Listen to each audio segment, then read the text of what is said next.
Сяо Янь, Гу Юхань и Хунь Тяньди спустились в мир магмы, где находилась гробница Тоше. Ее охранял Джукунь, бывший император драконов пустоты. Произошла стычка, но Хунь Тяньди решил быстро открыть гробницу и исчез внутри. Врата отворились. Возник пространственный тоннель. Сяо Янь с остальными выскочили изнутри. В этом видео мы рассмотрим легендарное открытие гробницы Тоше, а также что же там находится.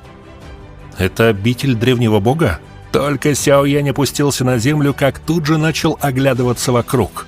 Ошеломленный, он обнаружил, что даже силой души божественного состояния он не мог исследовать и 10 тысяч метров пространства вокруг себя. Очевидно, это место оказывало довольно большое давление на духовную силу. Гусюнер, Гуюань, Цайлинь и все остальные также быстро появились рядом с Сяо Янем. Хунь Тяньди и пламя пожирания пустоты уже были здесь, так как вошли первыми. Пожирающее пустоту пламя взглянуло на группу Гуюаня, после чего он заговорил. «Не теряйте на них времени. Идем». Хунь Тяньди и эксперты клана Хунь быстро последовали за ним. «Пожирающее пустоту пламя на самом деле знает, куда идти». Гуюань был поражен. Пожирающее пустоту пламя словно было знакомо с этой областью. Джукунь не удивился. «Пожирающее пустоту пламя, да? Неудивительно, что оно знает дорогу. Следуем за ним». Император Джукунь сразу же устремился в погоню. Две группы направлялись вперед с полной силой. Эта быстрая гонка продолжалась более десятка минут. Гуюань, Сяо Янь и другие быстро остановились, так как и пожирающее пламя пустоту тоже остановилось. Они посмотрели на древний каменный зал, появившийся в просторных равнинах. Перед ним располагалась несравнимо огромная площадь. По обеим сторонам площади стояли огромные колонны высотой в десятки километров. Группа Сяо Яня осторожно приземлилась на площади. Сяо Янь посмотрел на вершину каменного столба. От него поднималось скопление пламени темно-желтого цвета. Сяо Янь с первого раза понял, что это было своего рода небесное пламя. Если он правильно догадался, то это должно быть таинственное желтое пламя, которое занимало 23-е место в рейтинге. Это пламя было действительно таинственным. Однако оно оказалось крайне слабым и крохотным, будто сила, которая первоначально содержалась в небесном пламени, была полностью потеряна. Когда Сяо Янь заподозрил это, явилась и малышка И. Она осмотрела эту площадь, и несколько потерянное выражение вдруг вспыхнуло в ее глазах. «Это место, оно мне знакомо». Сяо Янь окончательно остановился, услышав тихий голосок Сяо И. Он повернул голову и посмотрел на малышку в шоке. «Знакомо?» Очищающее пламя демонического лотоса находилось в обители древнего бога Тоше. «Я не знаю. Я просто чувствую, что это место мне знакомо. Похоже, что в прошлом я была здесь», — потерянно ответила малышка И. Да, к этому времени Сяо И подросла и уже могла свободно общаться с Сяо Янем. Выражение Сяо Яня тут же изменилось. Как это могло быть возможно? Гробница Тоше впервые была открыта. Появился еще один высокий каменный столб. На нем было пламя 10 тысяч зверей, 22-е в рейтинге.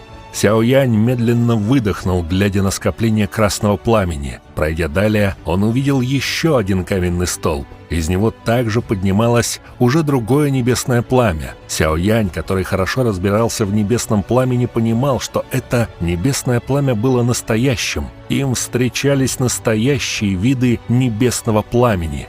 Сяо Янь и вся его группа были сильно шокированы.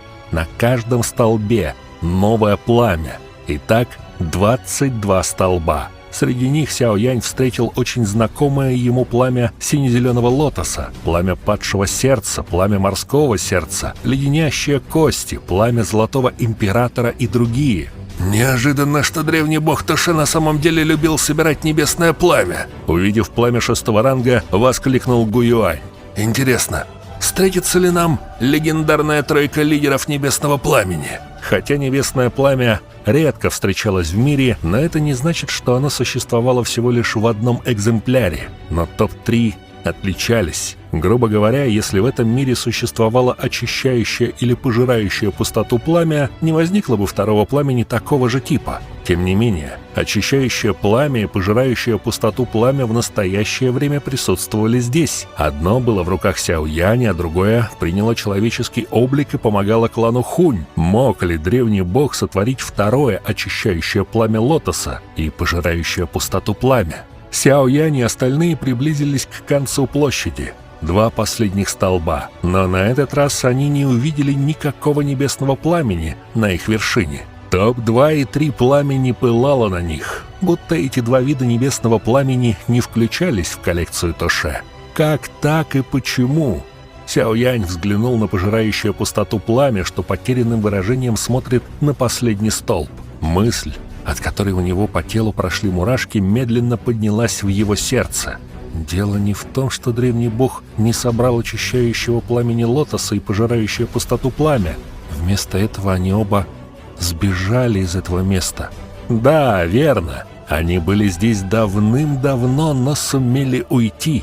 Если его догадка была верна, то древний бог Тоше действительно являлся существом, превосходящим всякое воображение. За исключением небесного пламени первого ранга, все остальные небесные огни находились именно здесь. К сожалению, это были их первоначальные формы, пустые оболочки былой силы. В сердце Сяо Яня невольно возникло сожаление. Если бы он смог поглотить и очистить все эти 22 вида небесного пламени, его сила, вероятно, достигла бы поистине ужасающего уровня. Одновременное поглощение и слияние 22 видов небесного пламени. Подобное достижение, вероятно, не удавалось никому ни в прошлом, ни в настоящем. Малышка И тихо сидела на его плече, Сяо Янь мягко погладил ее по голове. Теперь он почти не сомневался, что и малышка И пожирающая пустоту пламя когда-то действительно находились на этих столбах. Но по какой-то причине им удалось сбежать. В этот момент Хунь Тяньди отвел взгляд от каменных столбов и тихо спросил: «Где находится зародышевая пилюля божественного ранга?» Пожирающая пустоту пламя повернулась к краю площади. Там огромный каменный зал скрывался под густым туманом. Пожирающая пустоту пламя раскрыла рот, и мощная сила всасывания очистила пространство. Перед ними возвышалась каменная статуя высотой в 100 000 метров. Она изображала старика, внешность которого была слишком знакома Сяо Яню. Это был владелец обители древнего бога, легендарный древний бог Тоше. Статуя стояла под небесами, излучая ауру, способную подавить сам мир.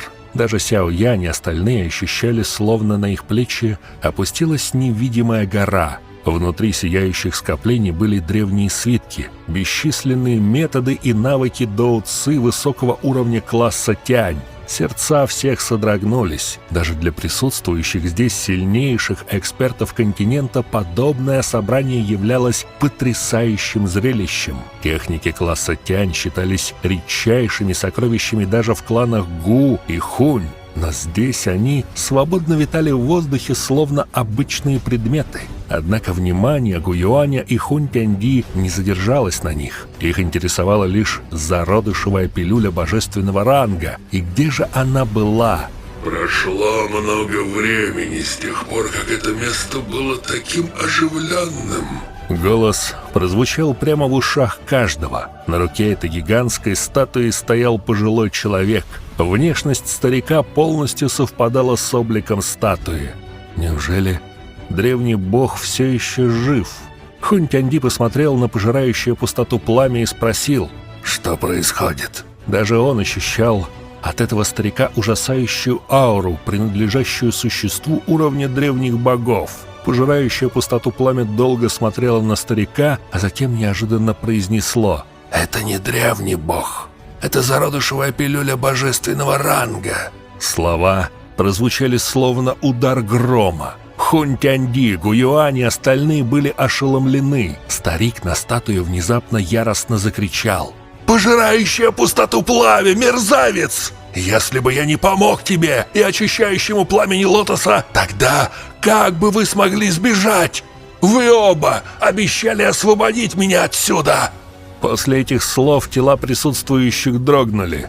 Их взгляды одновременно обратились к пожирающему пустоту пламени и очищающему пламени лотоса. Они действительно были заточены здесь в прошлом, но по каким-то причинам ни пожирающее пустоту пламя, ни очищающее пламя не помнили этого. Они долго пытались отыскать эти события в памяти, но безуспешно. В конце концов, пламя пустоты тихо произнес: «Простите, я совершенно не помню того, о чем вы говорите. Однако сегодня я действительно пришел, чтобы вызволить вас отсюда. Идемте со мной». Вот это событие! Пойдет ли пилюля с кланом Хунь, как думаете? Это мы рассмотрим очень скоро. Давайте наберем 2000 лайков. Большое спасибо за просмотр и всем пока!